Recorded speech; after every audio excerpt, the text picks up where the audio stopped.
ciidamadani oo loo dhameystiray agabkooda qaybta ka qaadanaya inay guulo ka keenaan dagaalka isla markaana qaatay tababar dheeraad ah ayaa ku biiraya ciidamada ku jira howlgallada nabadiidka looga xoreynayo deegaanada yaryar ee weli kaga sugan yihiin qaar ka mid ah gobolada dalka si shacabka ku nool halkaas loo gaarsiiyo nabadda iyo adeegyada dowladda.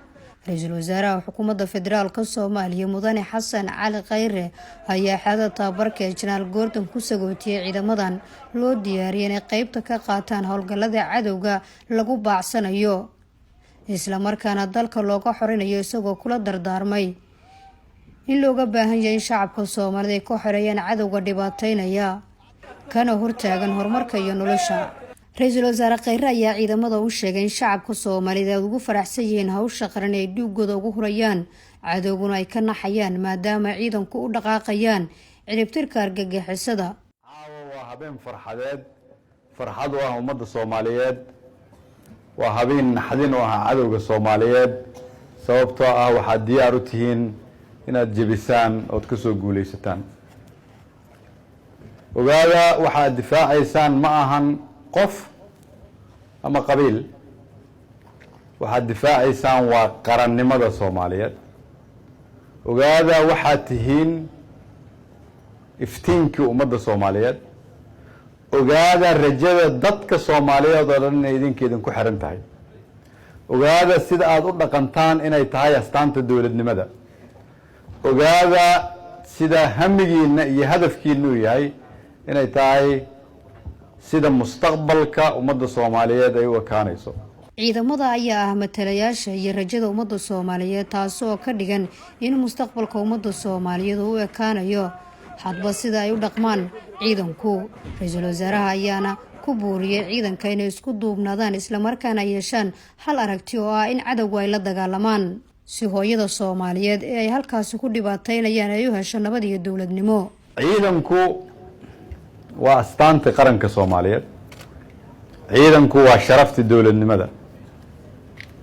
ciidanku waa ilaaladii xuduudaha cir dhul iyo bad ee dadka iyo dalka Soomaaliyeed. ciidanku waa rajada kaliya ay ummadda Soomaaliyeed leedahay. dad iyo dalan ciidan lahayn macnaheedu waxa uu noqonayaa dalan dhul lahayn.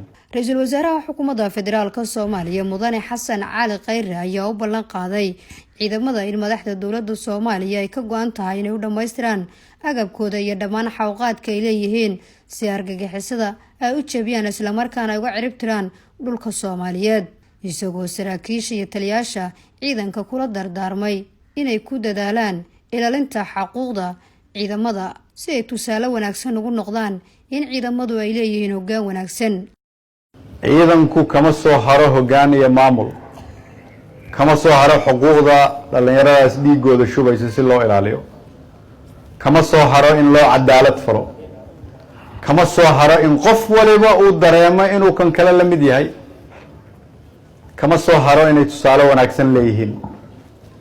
taliyaha iyo saraakiishana waxaa laga rabaa inay tusaalahaas noqdaan. annaga madaxdaana waxaana la ka rabaa inaan ka shaqeyno xoogga saarno habeen iyo maalin in agabkiinu iyo xuquuqdiinu idin dhameystiran tahay.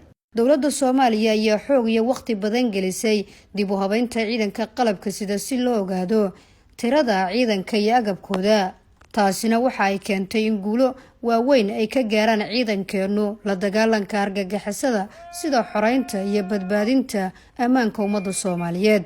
Nasr Bashiir Cali, warbaahinta qaranka, magaalada Muqdisho.